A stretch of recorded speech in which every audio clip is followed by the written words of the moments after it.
you. I'm going to share my screen now. One moment. Okay, can everyone see my screen? Yes. Okay, one moment. Let me get this up here.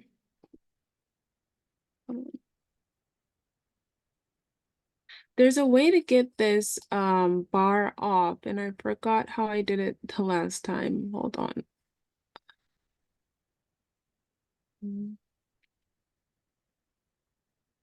Oh, okay. Is the bar blocking the screen? Do you see a bar on the screen? Yeah, it is there. Yeah. No, and What bar is it? The bar that you see in Zoom? yes. Because where it's showing, it doesn't make sense to me. But if it is, then Christine, if you can help remember, isn't it where the three dots are and you make something disappear? Yes. Floating toolbar. Oh, that's the floating one? Yeah. You can just like hold on to it, like left click and drag it out of the way. And then there's also you click on the three dots and there's one that says hide floating tool. Yeah, something like Thank that. you. Yes. I got it. Okay, thank you. Yeah. All right. So hello everyone. Good morning. The title for my study is A Truth for a Time or All Time, and it's a question that is formed from the series of presentations that Elder Parmenter did recently in California, which were an expansion of previous studies he's taught before. So this study is an interactive one, so I encourage everyone to participate. And I'll be doing something different this time because I'm using my PowerPoint slides as my whiteboard. So I'm going to be typing and inserting answers as we go along on the slides. And so I hope to complete this study in two parts. The first part of the study is somewhat of an introduction, leading into the second part, which is more of the heart of the study. And so another thing I want to mention is that with Zoom, I have trouble keeping up with the chat box. So if someone can, I encourage people to speak up, but if someone can't and is using the chat box, if someone can let me know if there's a comment or a question, because it's hard for me to focus on the chat box while teaching.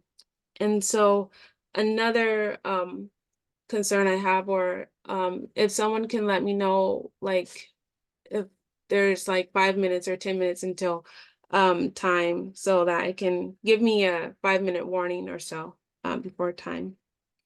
So that's all I wanted to kind of start with. And so going to the next. So I would like to start the study by placing us where we are in history. And so on the 144,000 line, where are we? Just before the Sunday law? Yes. So approaching the Sunday law. Okay. And so what is this period that we're in?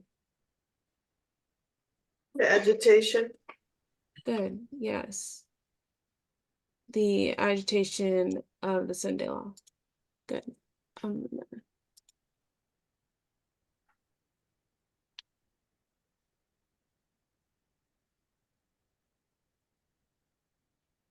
Can everyone see this on the screen? Yes. Okay. Yes. Sorry. So it's a little bit slower because I'm inserting as we go.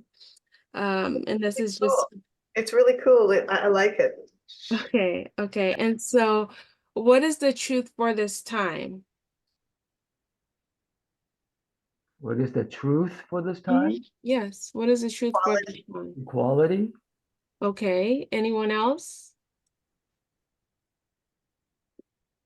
Gender equality. Radical feminine. Yes, radical feminism. All answers is right, but I'm looking for radical feminism. And which branch of radical feminism? Gender, And it's inclusive, inclusive, radical feminism. Yes, transgender inclusive, which is true gender equality. Okay.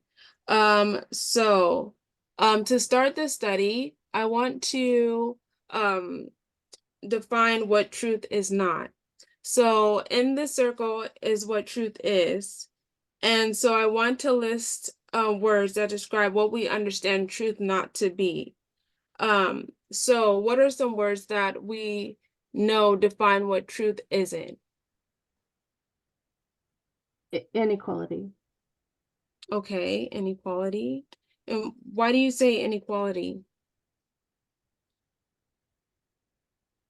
Good question. Because a lot of people, like with nationalism, try to leave people out. Okay. Anyone else? conspiracy theories. Okay, conspiracy theories. And what, Donna, what is a conspiracy theory? A conspiracy theory is a hypothetical that promotes untruths. They propagate, it's like propaganda. They propagate what's not true to change perceptions, to draw people into their mindset, to ultimately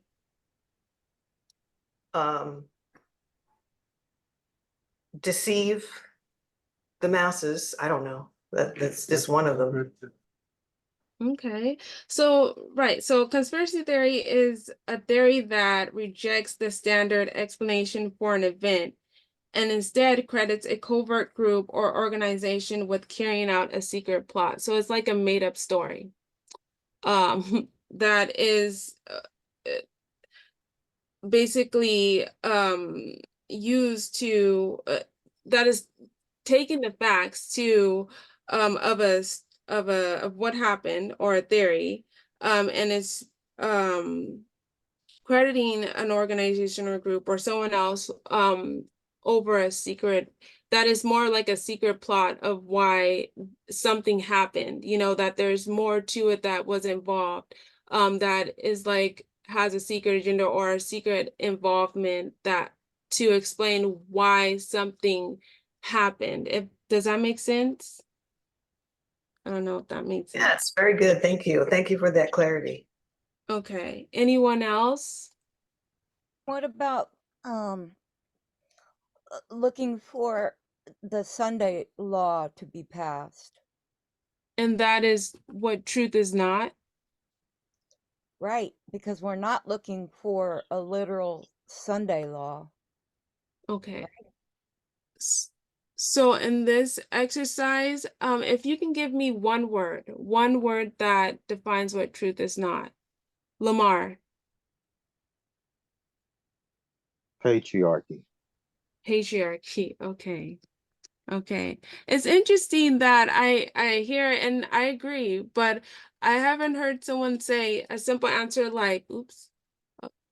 I was gonna say a Patri- lie. Yes, yes, a A lie lie. is not the truth, and the truth is not a lie. Right, a lie. Um, I was thinking that, but I just thought that was just too simple. I'm looking for the simple. I'm looking for okay. the simple. Yes. Yeah. Sorry? Someone said something? Did someone say something? Can you hear me?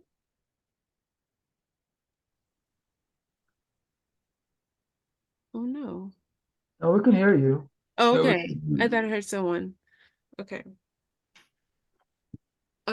So I'm gonna put some words on the board and then you can agree or disagree. And then we'll discuss over the words that I put up here. But thank you for sharing your thoughts. So I'm gonna put up these words here.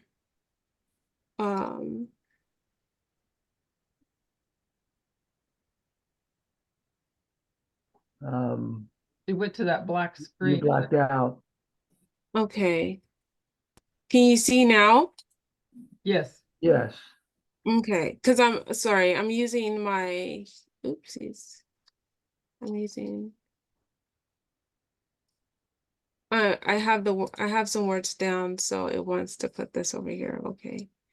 Uh here. So it's probably gonna black out for a little bit, because you're moving from place to place. yeah. Yeah. Mhm, If you don't want it to do that, you can, when you share screen, mhm. instead of sharing your slide, just share the screen and then everywhere you bounce around to will be seen, but up to you whether or not you want it that way. I'm Yeah. fine with it turning black, Okay. whatever you want to do. You can, in order to do that, you can just unshare and then share again, and then the boxes will pop up, and then choose that box that Elaine was saying. Okay. To show Yeah. just your screen, and you will see your screen, the one that you want. You will see that screen, and you pick that.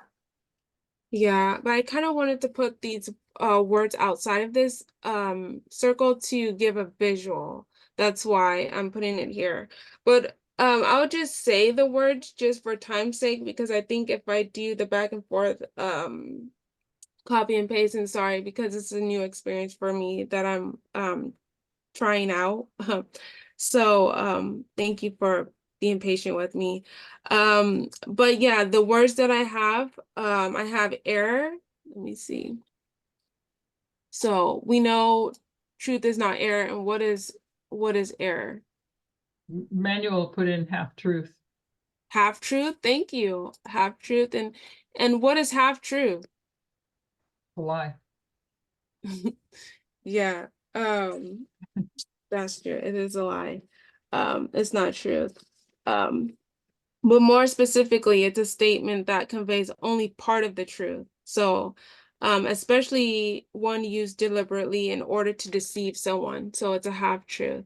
That's what a half truth is. With, Any others that you want to share? with the word perception going there, Why do you say perception?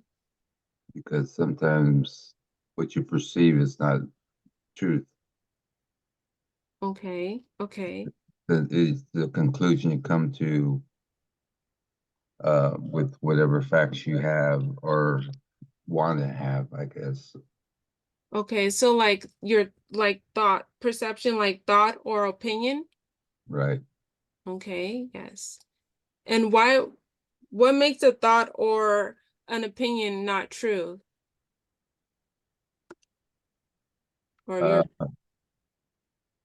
Well, it depends on the person, obviously, and how far that person goes to research that opinion or thought.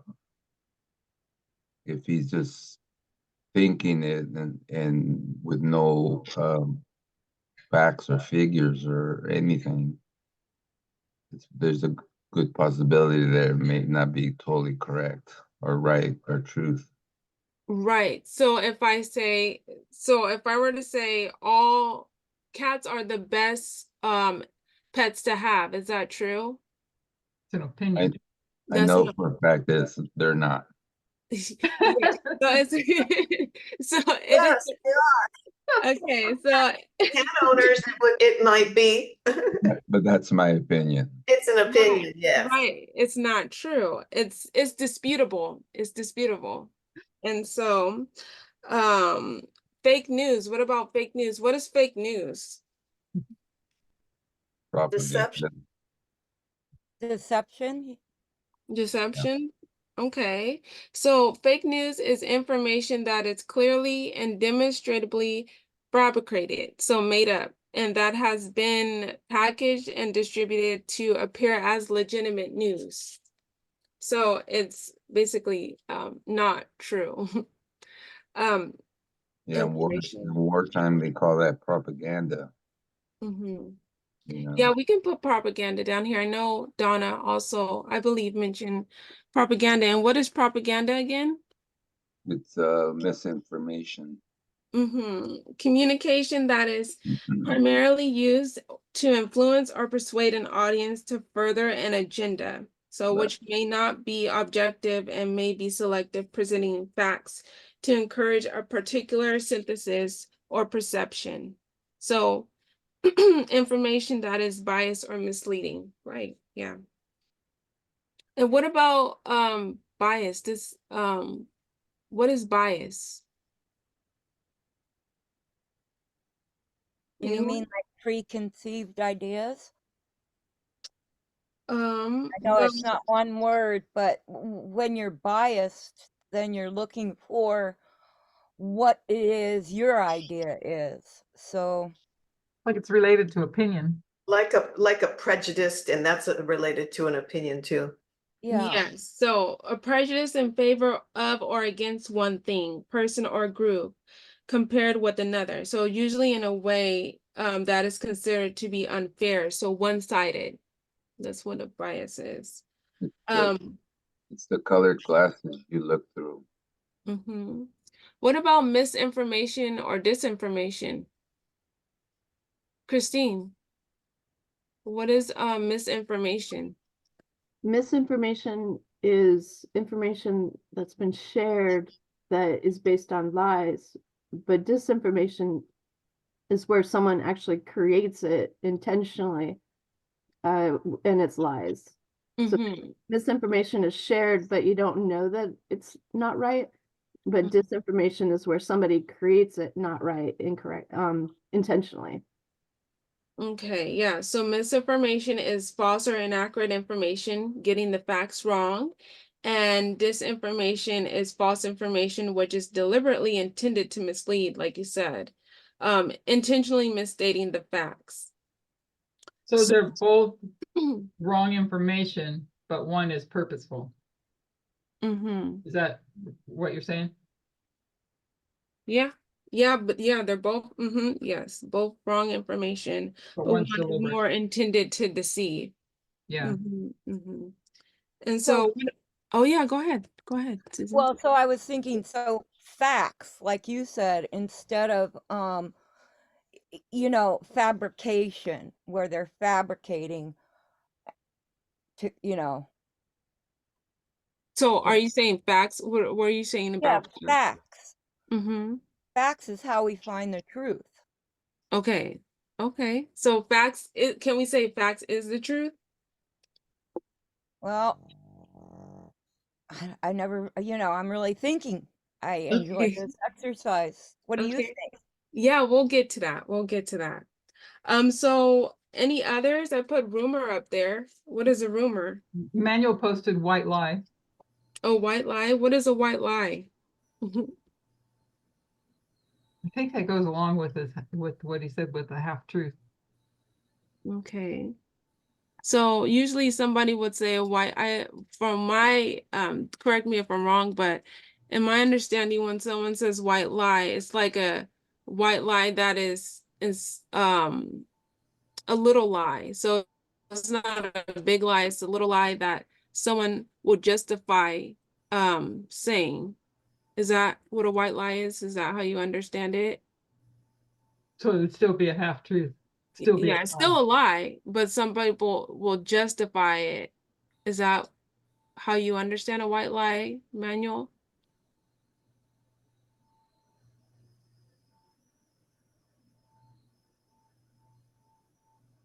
Does someone see a response in the chat from him? I see no, I don't, but I see a definition: a harmless or trivial lie, especially one told to avoid hurting someone's feelings.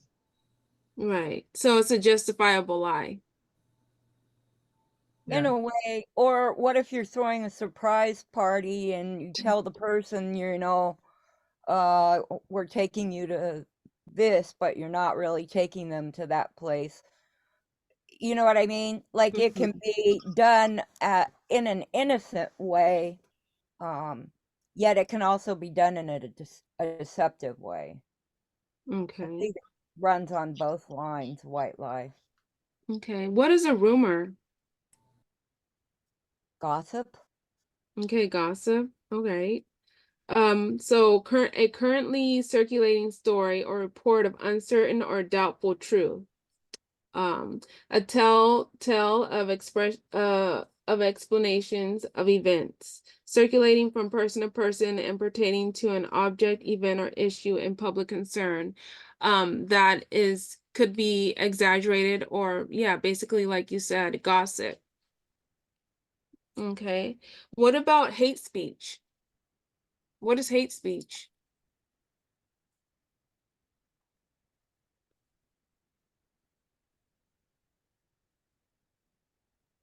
Would you call it verbal violence?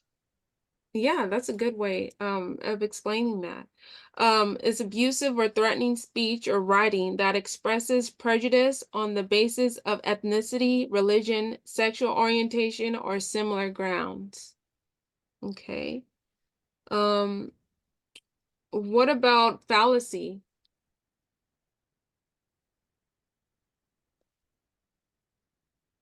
Susan, what's a fallacy? It's a lie. Yes, it's a false or mistaken idea. Yes. Right? Okay. What about stereotype? Anybody know what a stereotype is? Well, it's like it's manufacturing people into groups. Like, I'm trying to think of one. Oh, for instance, like all women are blah blah blah, or all men are strong, or eh, or I don't want to say something racist, but there are many racist stereotypes. Like, here's one, like all African American. No, Susan, don't go there like that. Okay, I was thinking sports, right? They're good at Yeah, sports. don't do that though. But don't. I apologize. But so it's lumping, I don't know how to explain it with a proper example. But it like maybe a stereotype would be something that people have prejudices, preconceived notions, things of that sort. Yeah, so stereotype, yeah, you're right, Susan. And all of you that commented, that is correct. It is an often unfair and untrue belief that many people have about all people or things with a particular characteristic. So it's generalizing, it's a false idea, because it's like saying all people are this way because of, one's, yes, perceived notion or ideas, but also because they observe one person to be like this way. So they generalize it to meaning that all people who are similar, whether appearance or, way of being is like that, so it's often unfair and untrue belief that many people have about all people or things with a particular characteristic. What about a hoax? What is a hoax? Would you put wise myths on the previous one? Where? The previous one? Yeah, you guys were talking about Oh, stereotypes. On stereotypes. Yeah. Okay, we can put that up here. Wise myths. But you said wise myths? I'm not sure how they say it. It's But my English is not so good.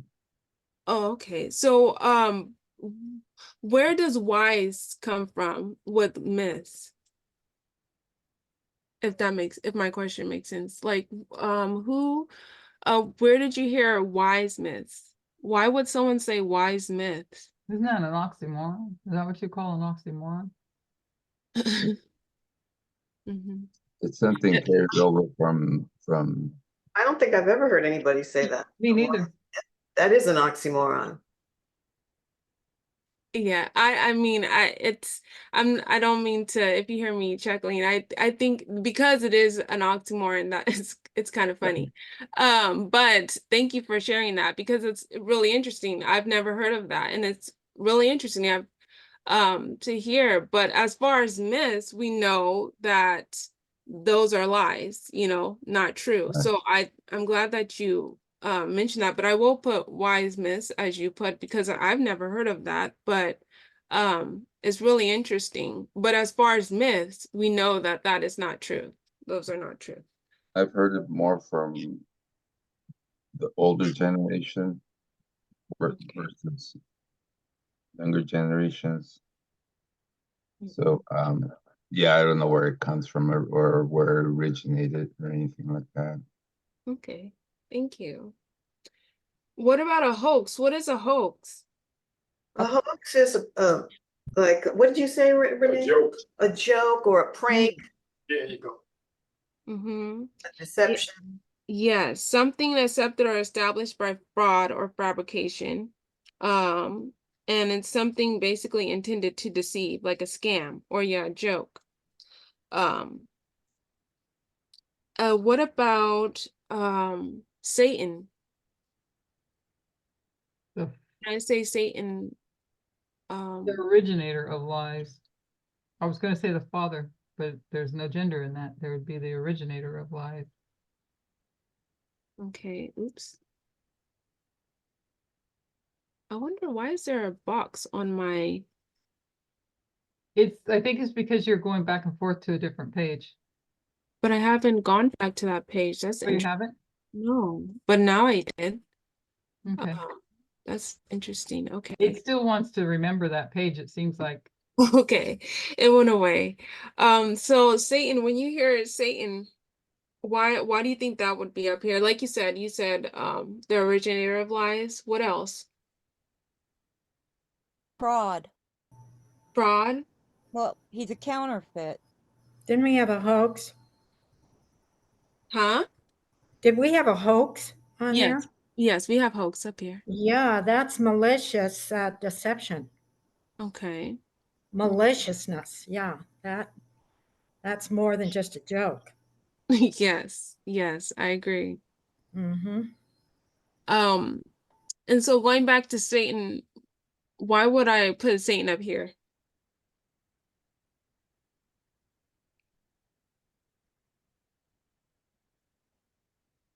He embodies lie. Well, it would be the originator, but like I said, that he's the embodiment of error and lies. Okay. So do we just call Satan a lie? Looking at the definition I found, the prince of evil spirits. Adversary of God.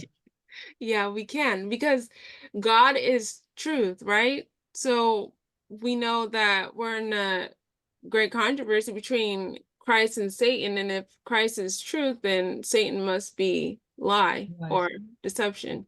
Yeah. But it's interesting because we know that in the great controversy, what kind of war is it?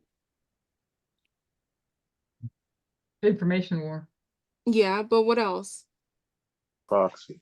Yes, a proxy war. So God has their people and Satan has their people, and there's a type of method that they use to communicate, which is leads to what? So we see that when God's people use the methodology that they have, which is correct, it leads people to life, to truth. And we know as a compare and contrast, then it would mean that Satan has their people, which has a methodology that is leading people to deception or death.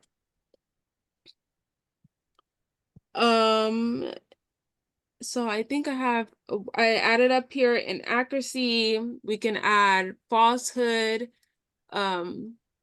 So I think we pretty much have a good list up here, but I'll add just these couple other words here. Are there any other words that I can put up here that you all believe would be good to have up here to discuss? The one that comes to my mind is alternative facts. Ooh, alternative facts. What is that?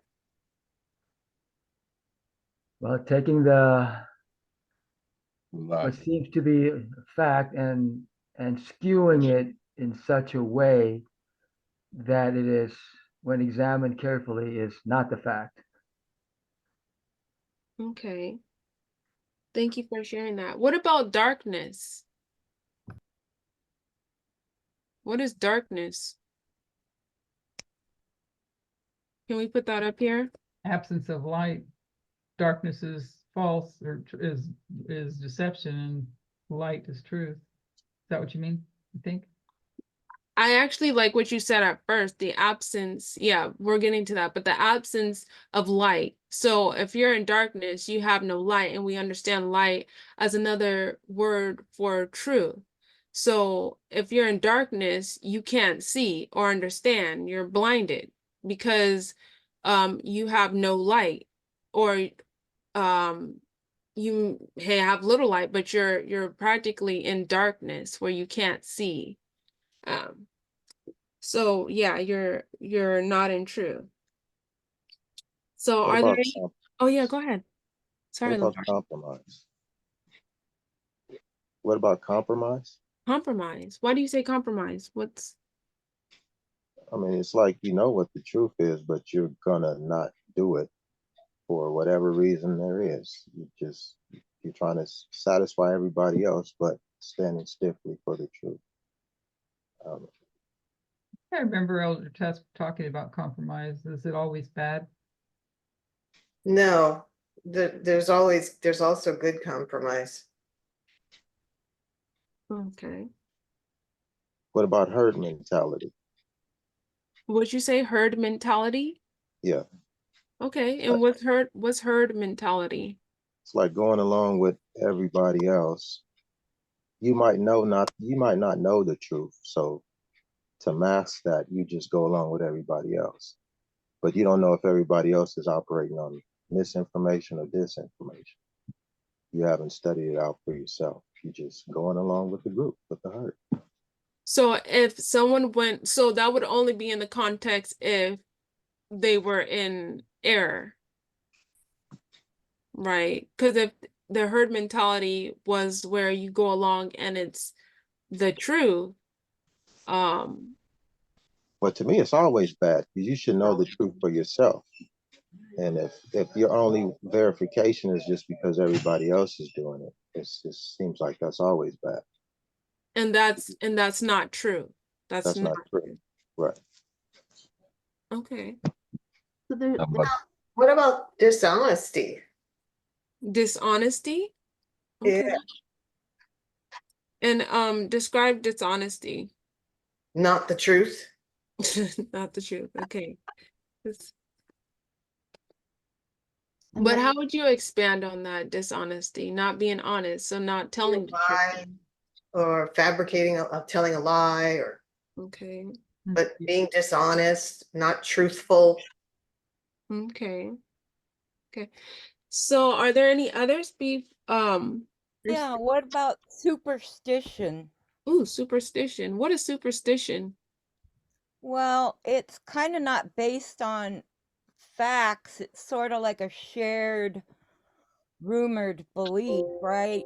Um, like they'll say it's a wives' tale. I don't know why they don't say it's a husband's tale, but right?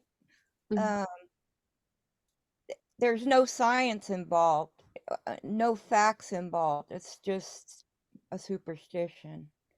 It can almost go along with wise myths or myths, Or kind of like fables. fables. Yeah, fables. What about bullying? Who said that? What is it? Bullying?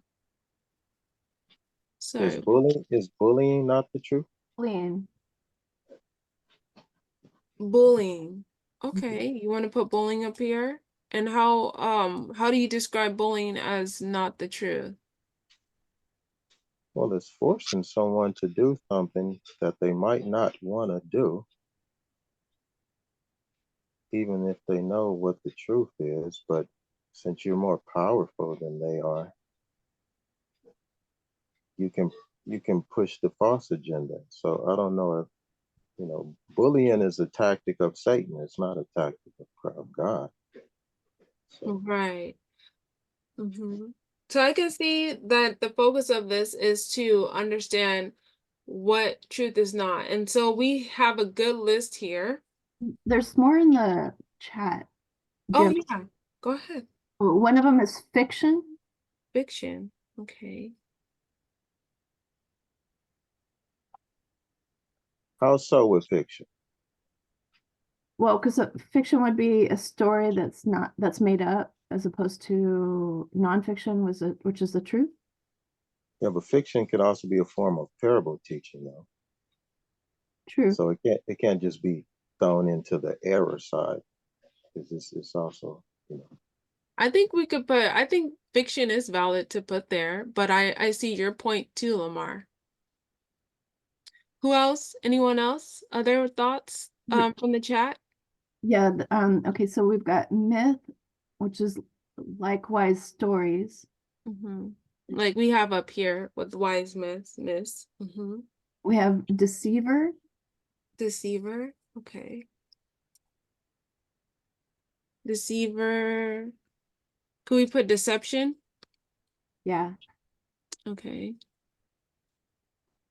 And Susie put this gaslighting, which would probably go into deception. Okay. Gaslighting. What is gaslighting? Basically lying.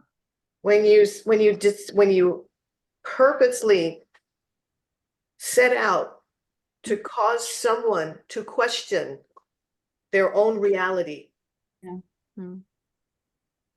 Like you tell somebody something's happening that isn't happening, or if you tell them something isn't happening that really is happening, you're trying to make them feel like they're going crazy or something.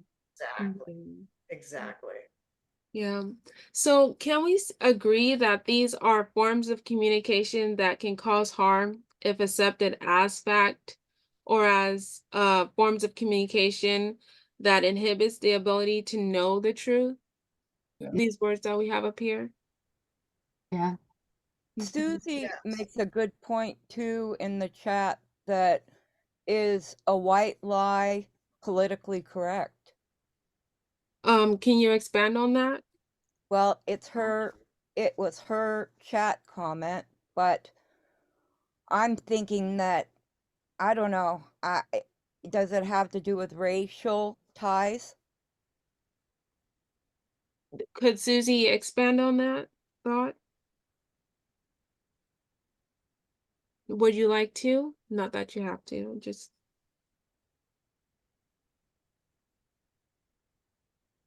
Yes, it does, she said. So,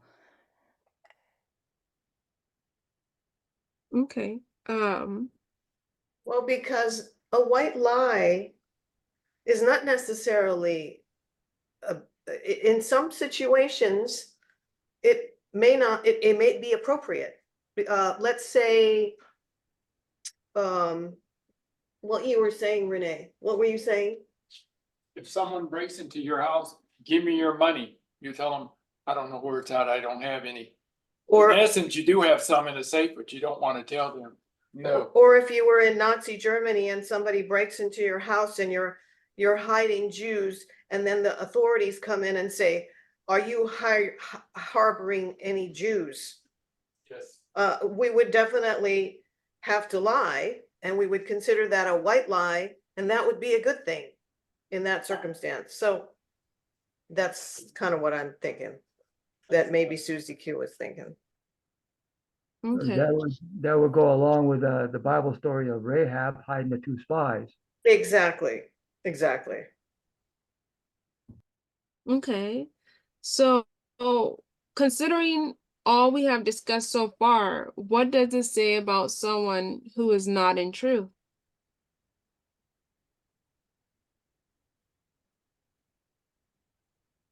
Anyone? Say that again. So, considering what we have discussed, what does it say about someone who is not in truth? They're unrighteous. They're unrighteous, you said, Francisco? Yeah, it's leaning towards morality, you know. If you're in half truths, lies, and all this, because you're unrighteous. Or they could also be untrustworthy. Yeah. What this reminds me of what Elder Tess or Elder Parmenter alluded is that you've already chosen which government you're serving or who it is that who resides in your heart. And you're already in all these words, describing. Well, you're gonna serve. Okay. So can we say that people who are not in truth are lying or were lied to and believe that lie? Can we say that they are misinformed or disinformed, that they're in darkness, that they're hanging on to conspiracy theories or their own opinions and sharing that information? They're deceived. Mhm. I think some of this have to do, I think we have to take motive and intent into consideration. Okay. You know, for example, like misinformation, you could be just ignorant, Mhm. and ignorance isn't malice per se, isn't malicious. Mhm. You know, and same with white lies. I mean, it could be used for good, like we just mentioned about Nazi Germany and the Jews and Rahab. So I think a lot of these are, yes, there's intent to harm, intent to deceive, motivation for gain, self gain. But I think we have to take that into consideration, the motivation and intent. Right. So, considering what you said, Phil, is having an opinion or thought a bad thing?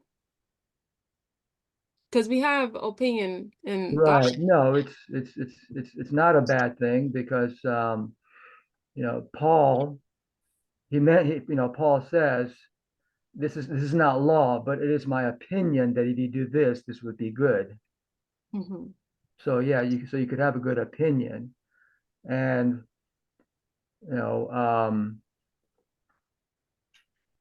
what do you call that? I think Elder Parminder and both Elder Tess, can't remember the words now. They used the example of the Navy SEAL.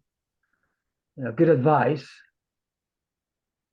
You know, so it could be somebody's opinion to have a good advice that if you do this, because they've been through it, that you'll survive. But it's their opinion based on past life experience. Mhm. So, you know, that opinion that you give is to save somebody else's life. So again, the intent and motivation, I think, has to play a part. Okay. Is it and this is for everyone, is it a bad thing to be in darkness? Because like you said, Phil, there are some things we don't know and don't have answers for.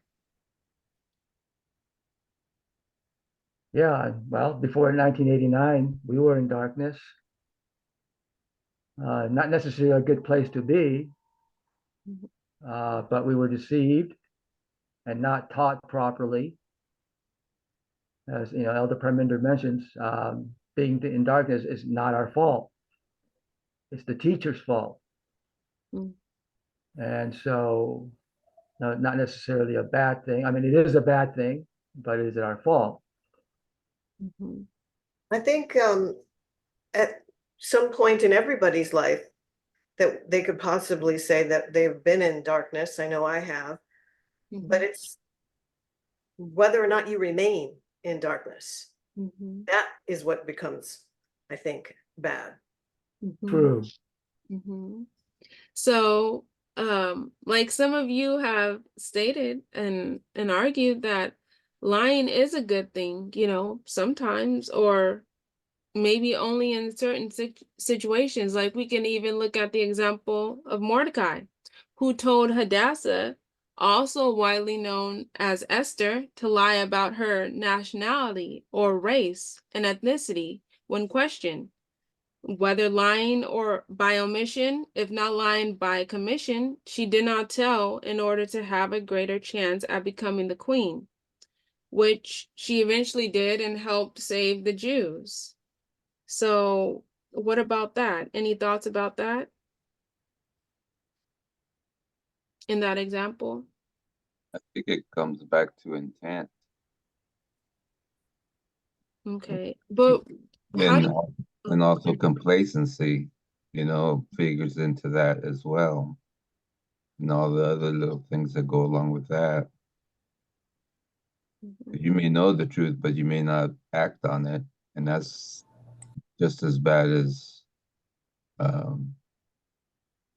creating a lie or something, Right. So, but how do you think that that might have impacted Esther, psyche and self-worth, to deny her identity, to pretend to be something she wasn't, to not live her authentic self?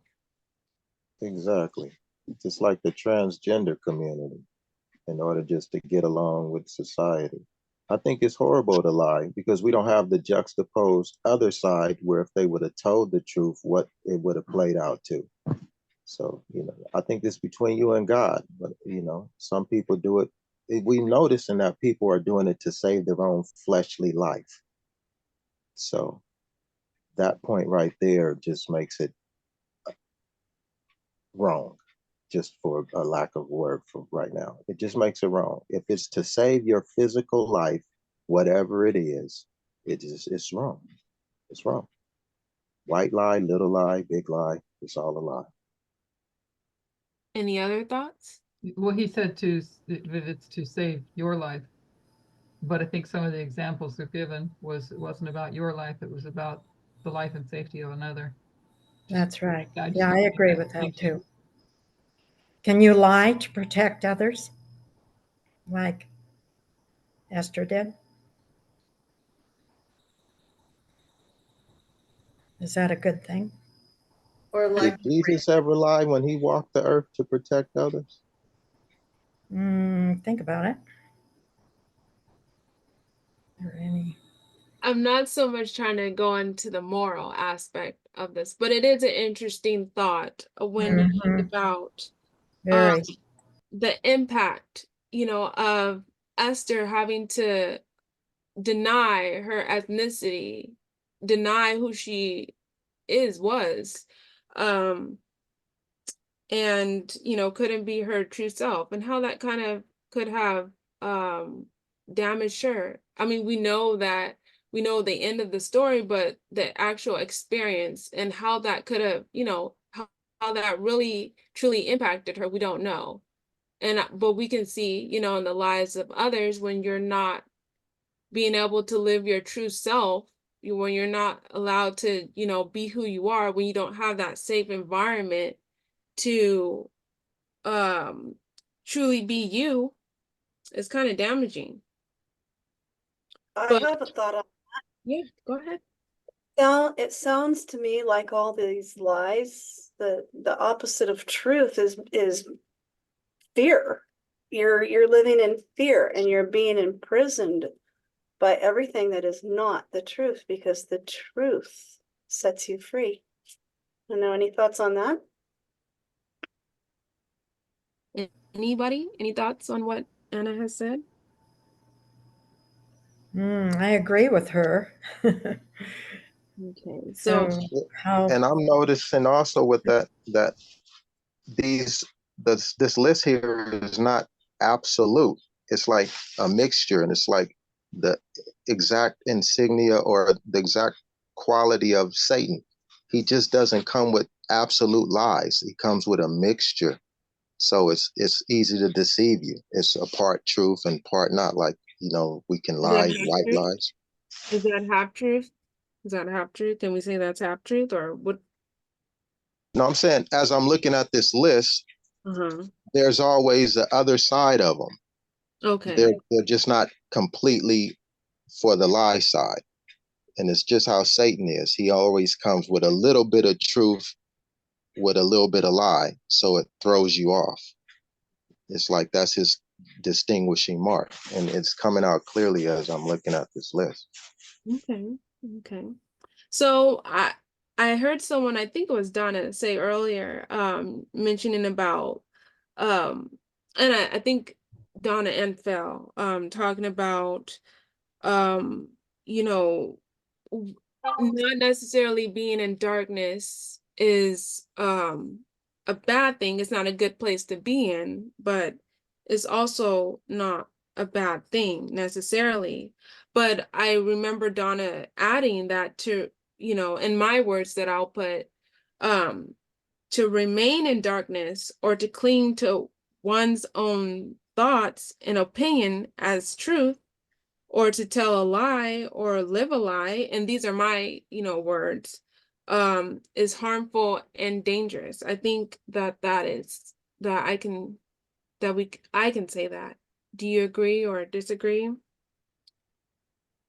I agree. Yeah, staying in darkness. Yes. Once the light has been shown, or the truth has been known, then the choice to remain in darkness is death.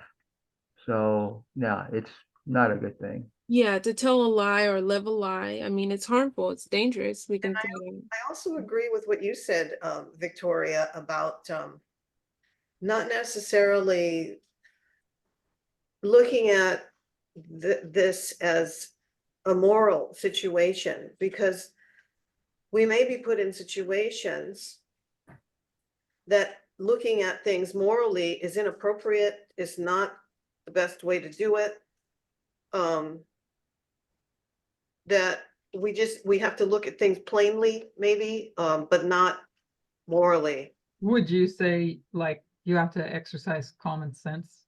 Yeah, absolutely, plainly, right? Common sense, right? Exactly, because you can just go down a really bad road. I mean, if you're constantly looking at things morally. Mary puts a comment in there which follows that same line. Says the lie may be protecting another's life from the bigger lie perpetuated by the government that is trying to deny the reality about their identity. Example, transgender. So your lie is a truth from the perspective of transgender issue to protect. I agree. Yeah. I was thinking too, Victoria, when in looking at this, Mhm. and in going back to the Vespers classes by Elder Tess, Mhm. where she brought out the two ethos, Mhm. equality and freedom. Mhm. Where would you place either in this scenario? So yeah, we can, well, we know that both equality and freedom is needed. I mean, it's important and has their place. And we know that it's when they collide and one values freedom over the other or equality over the other, that's where it shows where your heart is. As far as your stance on equality or freedom. And so if you were to value equality over freedom, we know that leads to truth, to a right way of handling something or being. And if you value freedom over equality, then we know that would be in a place that would allow you to handle something that is not right, that will allow you to treat people and discriminate or treat people with inequality. Is that what you're thinking about? Or Yeah, I was just looking at the big picture but you broke it down a little bit more helpful, but that equality, true equality would be truth. True equality would be truth, and it'd be in that box of truth. And freedom is what a lot of others practice. But when you look at you could tell a lie to save, or you can tell a lie to harm. yeah, Which that's would be right. Yeah, But that's then maybe we need to put a new term instead of calling it a lie to save. Maybe it's another term than to say it's still a lie. It's just your perspective then that makes it not a lie then. I think Victoria's right in saying we can't put morality on it. Can we explain that a little bit more? Because I'm under the impression that everything is moral as far as how we're supposed to walk circumspect. So how am I supposed to set my morality down now? Can you give me an Well, example you go back of to the that? commandments and we're not supposed to lie, right? Thou shalt not lie. But if you take it morally, then if you're protecting a transgender person in your home and the morality police come to your home and you lie that there's nobody here, was it right or wrong? Are you supposed to surrender that person's life to the morality police? Well, since I don't know the future, I can't really say with absoluteness what would happen if they go. Maybe they were supposed to go there. It's like the Hebrew boys that were thrown into the fire because they didn't lie and did that. Nebuchadnezzar was saved. So if they would have lied, who never knows? He could have probably been lost. So that's what I'm saying. We don't have a juxtaposed other side to really know with absolute certainty if that lying was more beneficial than telling the truth. Or how about another scenario would be, how about during the Civil War or 1850 when they had the Fugitive Slave Act, and then you were harboring, or you were part of the railroad, what do you call that railroad The thing? Underground Railroad. Yeah, and then was that whole railroad wrong? That whole railroad and saving and helping slaves get to freedom, is that now a bad thing? They were all going against the law of the land when they protected. They were lying. They're not gonna turn these slaves in. And aren't we called to So we're scaling that up, and as we are radical feminists, we're lying to the government ourselves, and so we're living a lie as we live in the truth. well, when laws are placed that cause you to go against, when laws of the land are placed upon the people that go against your conscience, what are you going to choose? Would God, if we had the Fugitive Slave Act or something of that today, what would God want us to do? But see, that's what Elaine just said. I thought that was morality, having a clear conscience. That's what I thought morality is. So as long as your conscience is clear and you're operating that way, you're always operating in morality. So I couldn't see how you set aside morality. But you How do still I? be lying, which is literal wording in the commandments. You're still lying. Mary makes a good point. Mary says it depends on whose morality it is that is guiding or being followed. So if you are following the far right on morality, then we should stone all the transgender people. So whose morality are we going by? This is great. Exactly. Great discussion. So I just want to interject here. So I think it's safe to say that when God raises up a messenger like Elder Jeff or Elder Tess, for example, information becomes imperative and viewed as life or death. And this is made clear in 2018 when we are given the message of the midnight cry of the two streams of information, which is an application made by Elder Tess based on the message given by Elder Jeff presented in the Time of the End magazine of the Two Rivers, the Uli and the Hiddekel. So one leading to life and the other to death. So information can be viewed as a weapon that saves lives or destroys lives in an information warfare. And I think we kind of touched on that. So I looked up the definition of what a lie is. Mm-hmm. According to Merriam-Webster, says to make an untrue statement with intent to deceive,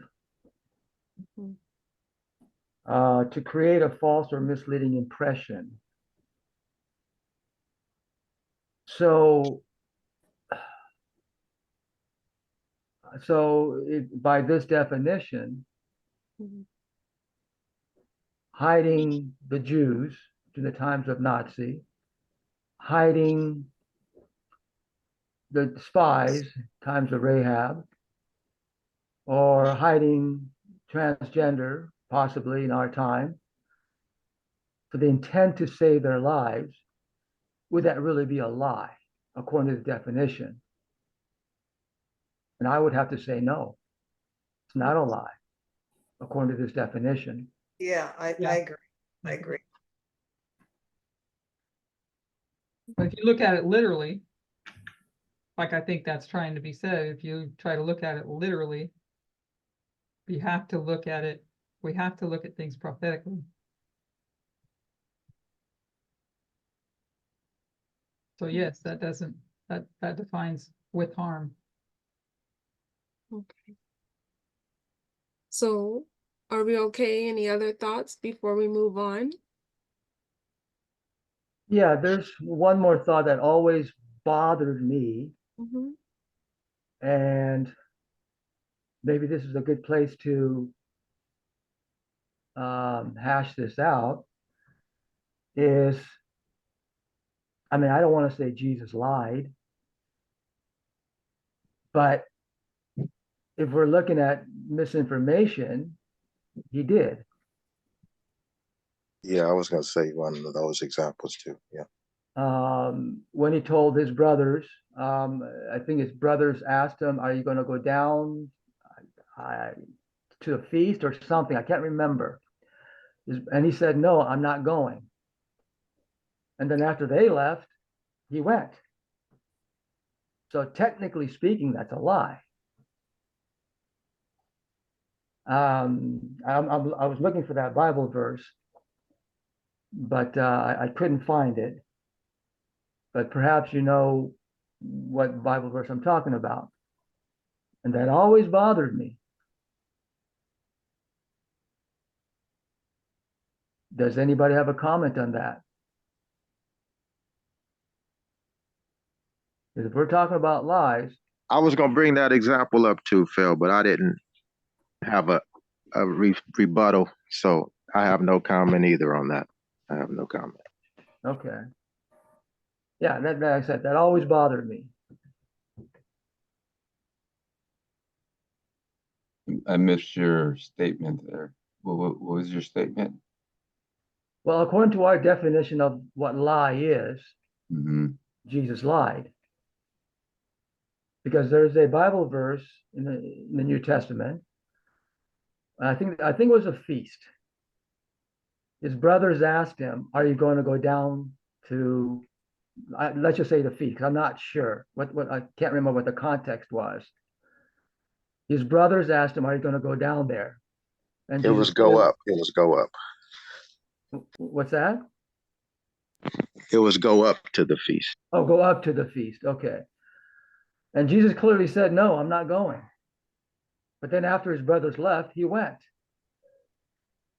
So what was that all about? He said that because he knew that they were trying to seek him out to kill him.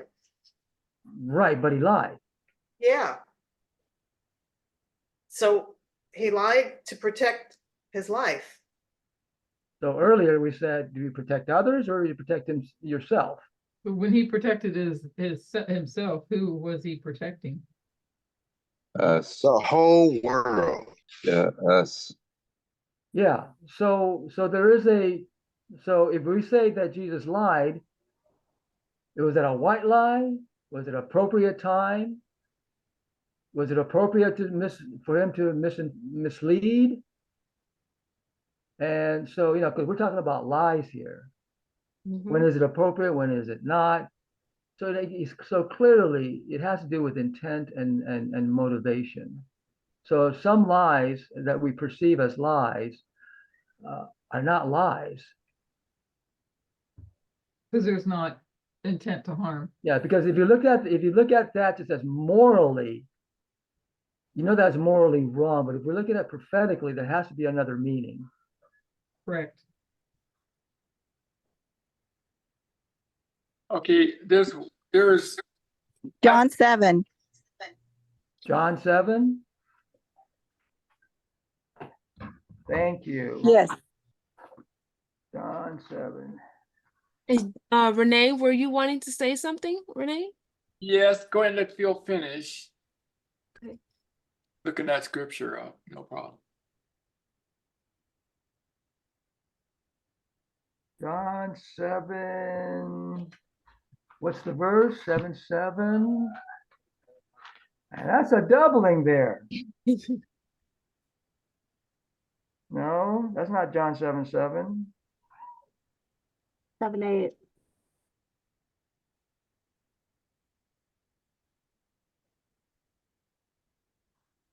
But when his brethren, this is verse 10, but when his Five. brethren were I think it gone up- starts on 7:5.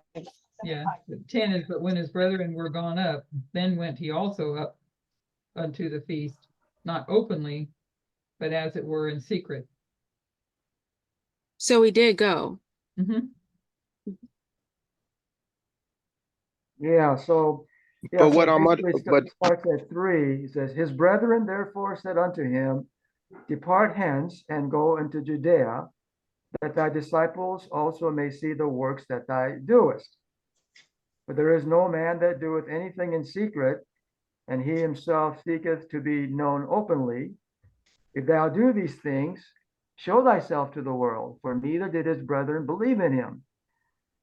And Jesus said unto them, my time is not yet come, but your time is always ready. The world cannot hate you, but it hates me, because I testify of it that the works thereof are evil. Go ye up unto this feast. I go not up yet unto this feast, for my time is not yet full come. so he didn't lie. Yeah, yet. He didn't lie with that word yet. So don't place that on our Savior right now. Well, but you also have to look at the whole context of it, because they're saying that Look at they're what? talking about going in there, let's see, depart hence and go into Judea, the disciples, let's see, for there is no man that doeth anything in secret. So they're making an accusation, I think, on Jesus that he's doing things in secret. Go do it all openly. And the context is don't do this in secret, go do it openly. And Jesus says, my time has not yet come. So to do it openly is not yet come. So he did go up, but he still went in secret, He not still went in secret. not publicly, because No, his no, time no, was not ladies. ready. The issue was, did he lie? We're not going to go somewhere else right now. No, he did not lie. He But said, it my time says is it- not yet. I'm not going up yet. Yeah. And he went up later. Yet Right, but means right now. it says in verse 10 that he went up in secret. It says, but Not as it openly. were in secret. Not So openly. he's not going publicly. So he's not lying. He didn't go publicly. He went in secret. So it's not a lie. I don't know. I believe that what Phil is saying is true. We can see many contradictions and we need to understand prophetically. And if we look at this morally, only morally, we're not going to see it correctly. And to say that he did not lie is looking at it morally. And I think that would be a mistake. Yeah, I agree. I And- agree.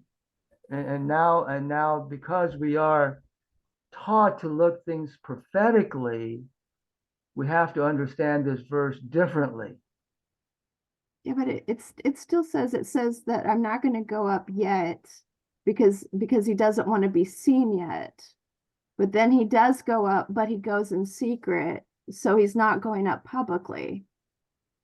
Okay, then finish the story. Then once he gets there in secret, he makes public presentations. So now he's back in the public's eye. He just didn't want to go up there with his unbelieving brethren in that caravan. Why you want to travel with unbelievers if you're about your father's business? Why you want to do that? You go by yourself and you do your work once you get there. That's how I'm seeing the story played out. He's not lying. He's just, you all go up, you going up for a total different reason than I'm going to be going up there for. I've been with you 30 plus years and you don't even believe I'm the savior yet. You still call me the illegitimate one. So you go up. You can't dictate how I'm gonna work my plan. Who cares what you think? That's how I'm seeing Jesus talking to his brethren respectfully. This is not an issue about whether he's lying or not. because he's clearly said, I'm not going up yet. And then when the time arrived for him to go, he went up. Secretly, I think that secretly could be looked at as secretly to his brethren that didn't know. It doesn't mean secretly to whoever else we're trying to put in that story. It's just they didn't know when he was coming up. But the world and whoever was in Jerusalem at that time, they surely knew he was there because he had a message for them. And morality is between you and God. The government doesn't dictate morality. So if you're right with God and you're on God's original plan for the world and you make a statement, God is between you and God, whether that's the truth or not, because God reads our hearts. So I believe we should always be acting in reference to what the Lord and all of heaven is doing at this time. And whatever that looks like on the ground down here is just how it looks. However they want to label you, because as we get closer to the end and speak the truth, it's going to all be called a lie. We're going to all be called troublers of the world. But we know between God and us, this is the absolute truth. And so we can never lie if we're in right standing with the Lord, because the government and man down here do not dictate what is the lie and what is the truth. Any other thoughts or comments? If there Right. became a lie against transgender and I was hiding a transgender in my house, I would not tell the police. Okay. I think Christine hit it on the nail on the head when she read the part where it says that he's going there in secret because he had work to do, you know. There's people after him, and he's got to take precautions to get and do what he has to do. And so I think that word just stands out. That secret just stands out. So Christina has a Bible commentary 7. She said her speaker's not working. And could someone read that? Someone I okay. think is germane to this. Is someone able to read the passage?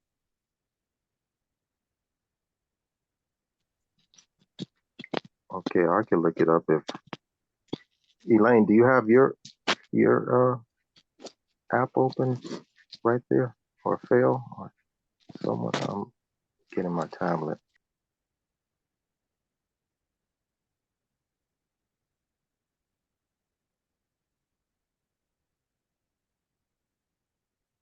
All right, so I'm while you're looking that up, I'm gonna continue and then we can come back to that. But I'm gonna continue, okay?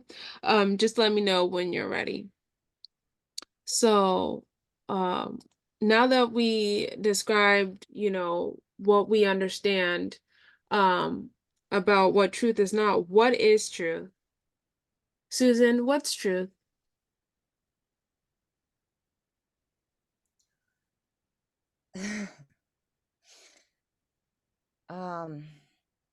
It's so many things. Mhm. Well, you want one word? We'll start with light. Okay, light. I mean, actually, I'm not looking for one word, but thank you. Yeah, light. Okay, thank you. And how would you explain light? Apparent, Okay, where okay. it's clear. You can clearly see it. Apparent is what two I think it's APP. ARENT. Okay. Anyone else? What is truth? What is lawful? What is lawful? Okay. And can you break that down? What is lawful?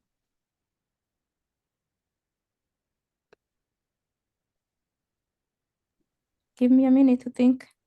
Okay.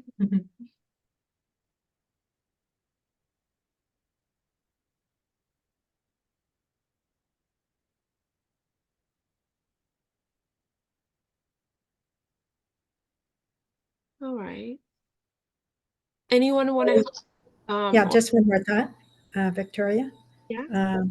Yeah, it's that which is true or in accordance with fact or reality. Okay. Did you look that up? Yes. Okay. So thank you for that. You're We're just gonna put truth or here fact. And thank you. Mhm. So yes, I'm gonna put up a Merriam-Webster definition on the screen here. And then we'll further discuss. Sorry, it's gonna be black for a minute as I'm swapping over. Okay. So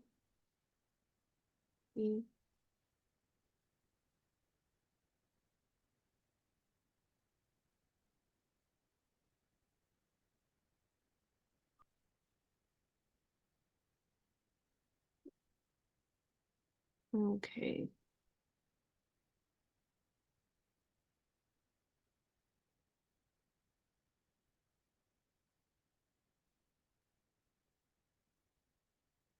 Okay. Can you see this? Or I can make it a little bigger. All right. So the body of, uh-oh, what happened? Oh, okay. So I just messed this up here. So we know that before they said what is truth. So, or yeah, I think said what truth is. Okay. So Merriam-Webster defines it as the body of real things, events, and facts, actuality. Or 2, the state of being, the case, fact. 3, often capitalized, a transcendent, fundamental, or spiritual reality. So we can here see basically that truth is fact. That's what it is, fact. And Troy put in, truth can be proven by 2 or more witnesses. Yes, that's important to add here. Okay, so truth is fact is basically. Yeah. Oh, I'm sorry, Victoria. Oh, go ahead. I was just thinking because now I know why you asked me first, because I did say fact in the beginning back on what, right? And Phil was saying alternative facts. So truth is only a fact with what you're putting in now that Troy brought up, that it has to be proven to be a fact, right? It can't just be a fact because someone states it. It has to have evidence that proves it's a fact, right? Because there's false facts.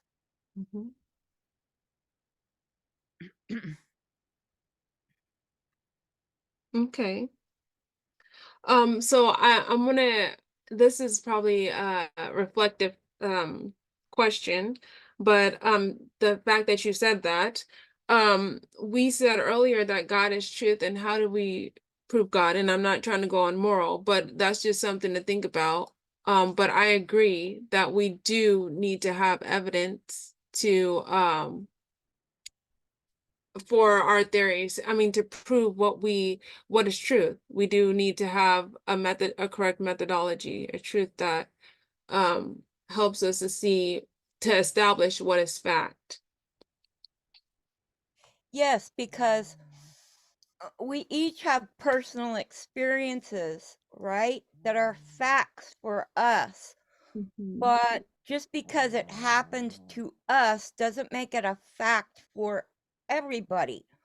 Or and so that's why I think Elder Parmenter has cautioned us not to just go on personal experience. Yes, they're validating. Yes, God gives us each these experiences for reasons, but we have to have, like you just so well stated, Victoria, we have to have a platform that we use, which is the methodology, let's say, so that we can test it and repeat it. Just like when they do a science experiment, if they do it and they say, this is the results, right? Well, that experiment has to be done again and again and again the same way, just to be sure the results still come out the same, right? So it has to be tested and retested and tested. So it goes through a process. Okay. And that's kind of what we do when we're producing our facts through the methodology, right? Okay, so fact is just fact. Can we just say that fact is fact? Because it's just basically telling the reality of what is and what will always be the case. Because truth is truth. That's what I think. Anyone can disagree or agree. And I'm gonna give these examples. So if we say, yeah, go ahead. Someone You meant truth. Oh, I'm sorry. You meant like truth is fact. Yes, truth is fact. Okay, got it. Yes. So it is, you can say, so we can say, for example, truth is, what is going on here? Truth is the news, right? So we can say that the news is Russia invaded Ukraine, right? So for example, it's what happened. It's what is. This is fact. Or another example that we can give is 2 + 2 = 4. That will always be the case. 2 + 2 will never be 5, right?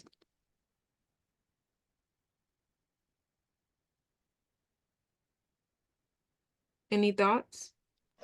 Well, Peter Navarro would say, yes, it could be. So, like Susan was saying, there has to be a scientific method. We know that we use parabolic methodology, and it has to be replicatable amongst different individuals who have no connection to each other whatsoever.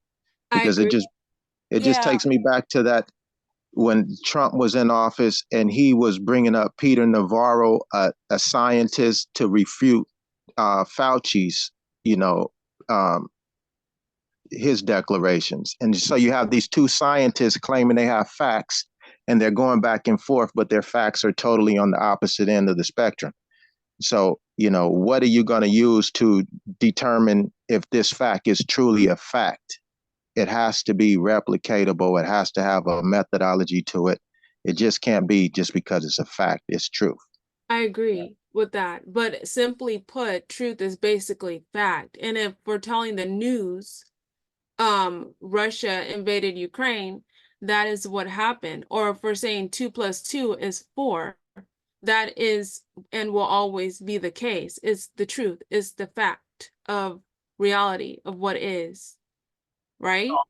Now, one of the biggest issues going on in this government, I guess you could say halfway around the world in regards to politics, is the truth about the election.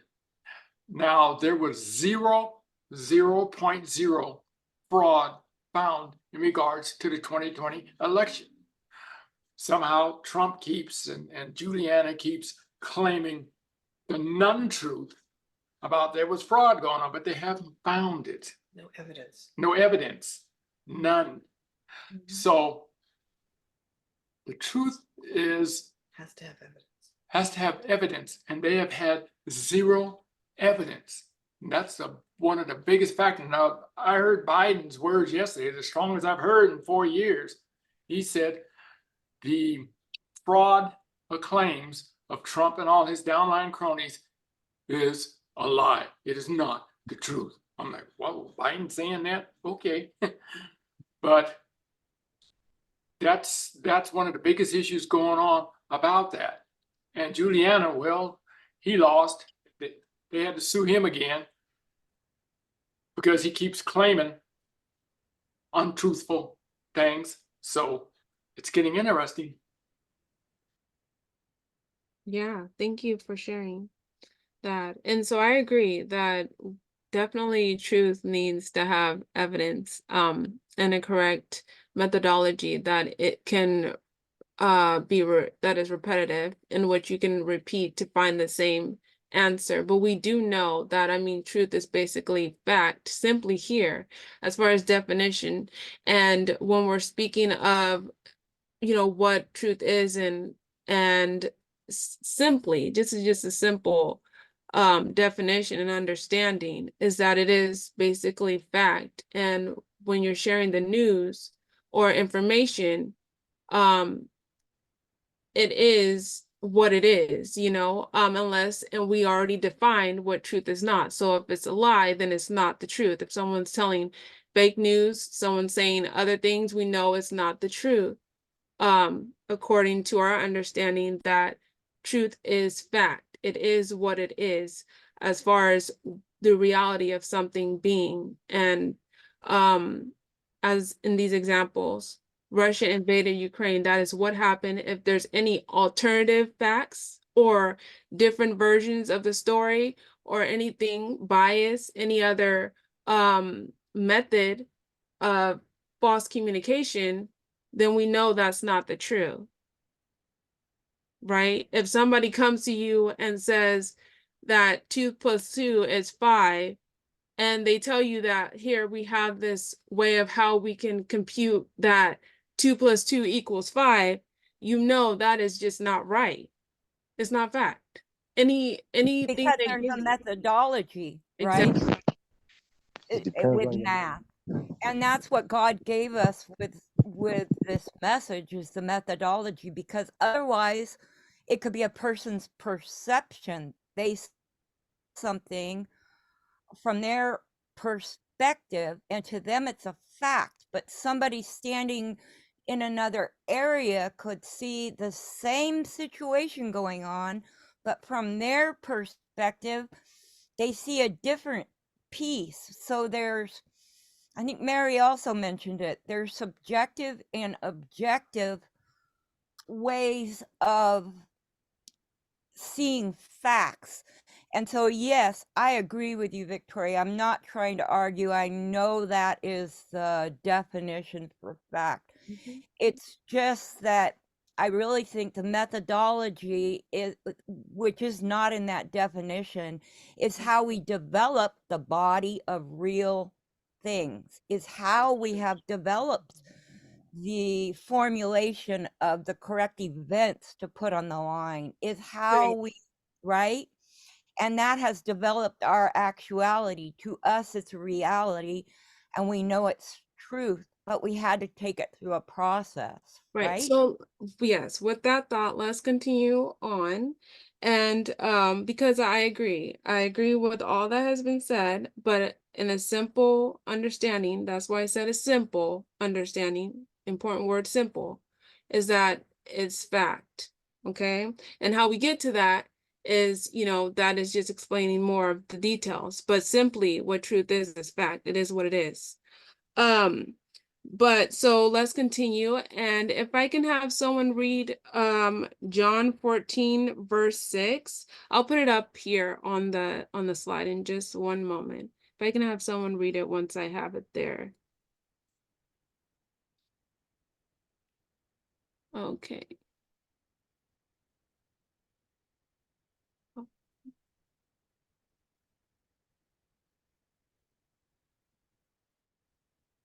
Thank you so much for being patient with me in this. All right.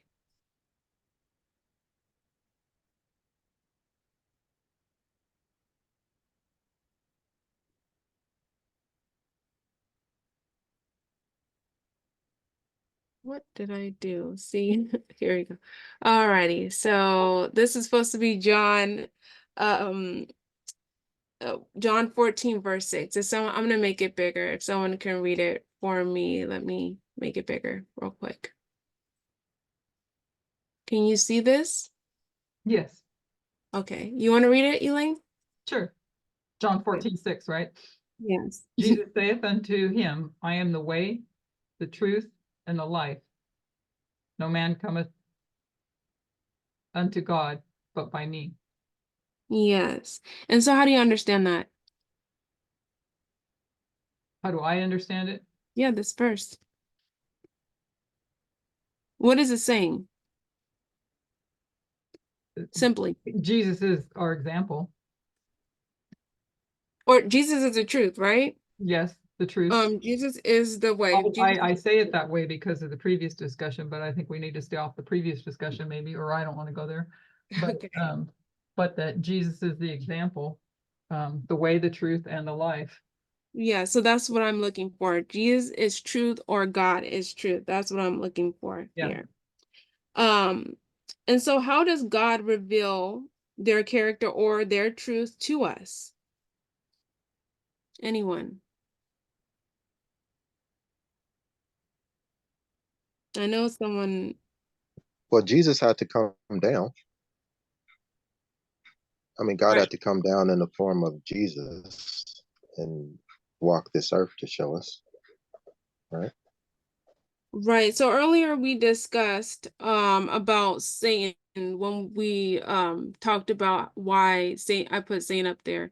And we can see that in contrast to that God, we understand that God is truth, right? And so we know that this great controversy is fought by proxy, right?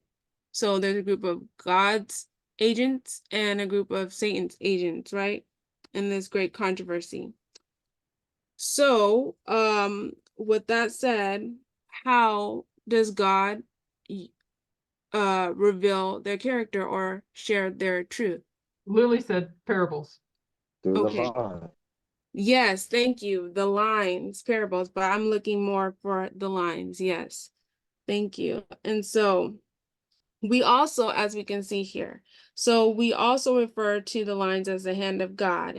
And so if someone can read Ezekiel 20, verse 34. I'll put it up on the screen here in just a moment.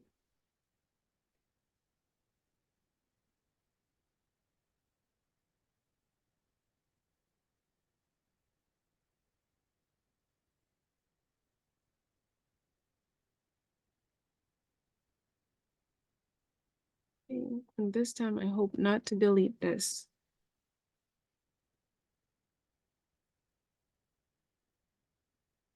Okay.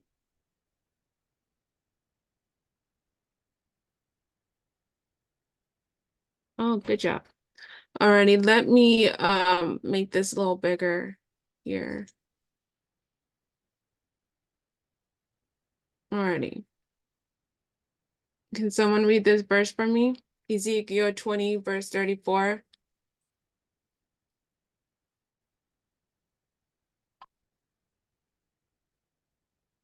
Mary or anyone available? Luke? I think Susan was getting ready to read it. Susan? Okay, go ahead. Ezekiel 20:34, and I will bring you out from the people, and will gather you out of the countries wherein ye scattered, with a mighty hand, and with a stretched out arm, and with fury poured out. And how do you understand that? Bring you out from the people at large. Well, that's what he did for us, right? He gathered us out from the people that we were previously worshiping with. So, yes. So basically this is the verse we use when in reference to the line here that we see. And so we see it as, you know, 5 fingers, God's hand, in reference to this verse, where you have 5 major waymarks, right? And so it's God's mighty hand that has gathered us out, as you said, of error into their marvelous truth. Right? So, Hey, Victoria, yes. just give you a quick 10-minute heads up. Okay, thank you. Mhm. So we're almost done with this part here. So when was this truth reform lines or line upon line developed? Anybody? Oh, I was thinking just line upon line, which was back when Elder Jeff. I was thinking back in 1989, right? Yes, 1989. So we can put that here. Oops.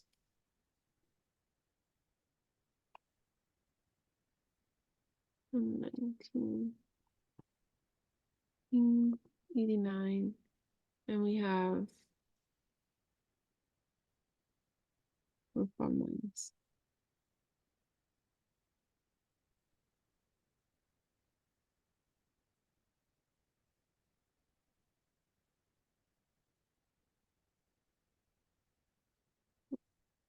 Okay. So when was parable teaching introduced?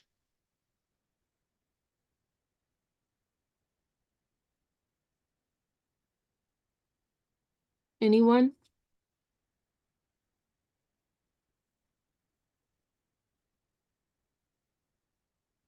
I thought line upon line was parable teaching. It is parable teaching, but as far as the methodology, the correct methodology form of use of the lines, when was that introduced? Was that in 2009? 2009? I'm What do you- guessing okay. with Elder Parmenter. Okay. You Yeah, want to do 91 or 96? I was thinking more of 2001. And there's a reason why I say that, but I mean I could be wrong, so I can stand corrected. But I believe that parable teaching was introduced in 2001. And I say that which gave us, before I go into that, because I want to explain, which gave us further instruction on how to use parable methodology appropriately in order to understand God correctly. And I say 2001 because I'm marking the arrival of the second angel, and I know that's not discussed here, but that's just in my understanding. But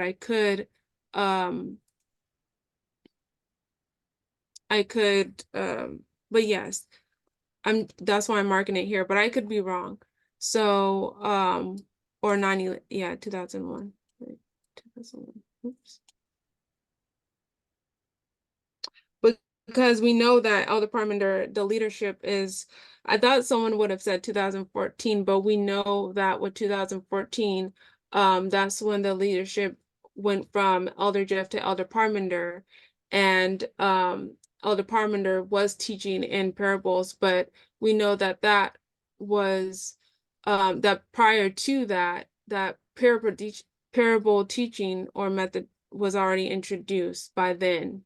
And so the correct form, though, because we know that in 1989, well, I think that it wasn't all just fixed, that there was still some development and understanding parable teaching. And I think with Elder Parmenter, that really became established more fully. So would you say that the truths that were gleaned from Daniel 11, right, 40, are what began the thinking of the compare and contrast in the parable methodology was becoming more concretely formed in the minds because of the way that he compared Elder Jeff then went back to 1989 and compared what was happening, right, with how we've married our two reform lines, how we from 1798 and then 1989. So there was a compare and contrast that was done there, right? With line upon line methodology. With that beginning at 1989, but line upon line. With But all do of the you lines. think them opening up Daniel 11 is what really helped? Do you know what I'm saying? Yeah, I think that was a part of it. Yeah, I do. And I do understand what you're saying as far as the compare and contrast. I'm not sure if that's helpful, but I do, I guess I'm not fully sure of how to explain it, but those are just my thoughts. I'm not sure if that was helpful. No, I really appreciate your study. It's really gotten me to think. So I really appreciate it.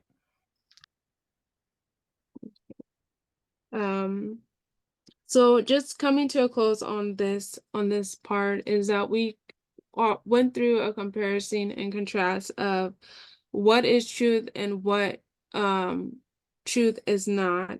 And so and we also marked basically where we are in history. So we're in the Omega history of modern Israel, or we can say the line of the 144,000, continuing upward and onward on the narrow path to heaven. And so that's where I want to conclude. Are there any questions or thoughts or comments? Really good study. Thank you, Victoria. Very good. Really, really good. Very thoughtful and mindful. I enjoyed it too. I really liked your technique of using the PowerPoint as your whiteboard. It was a great idea. Yeah, that was a little bit challenging. But there is a first for everything. And You pulled it off. You're well. Great. Yeah. Thank you. Well, would someone Thank you, Victoria. And this was very thoughtful, laid out, great study. Thank you. Would someone like to close in prayer? Yes, I'll pray. I'll close in prayer. Thank you.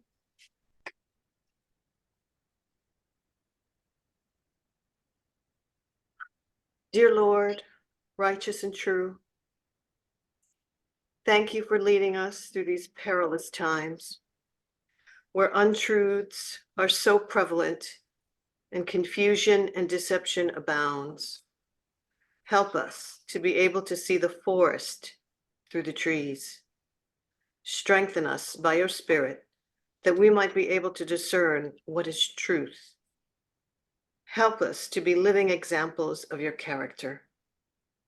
Thank you for the privilege of being actors in these closing scenes of this great picture show that we call The Great Controversy. Bless us this holy Sabbath day. In Jesus' precious name, amen. Amen. Thank you.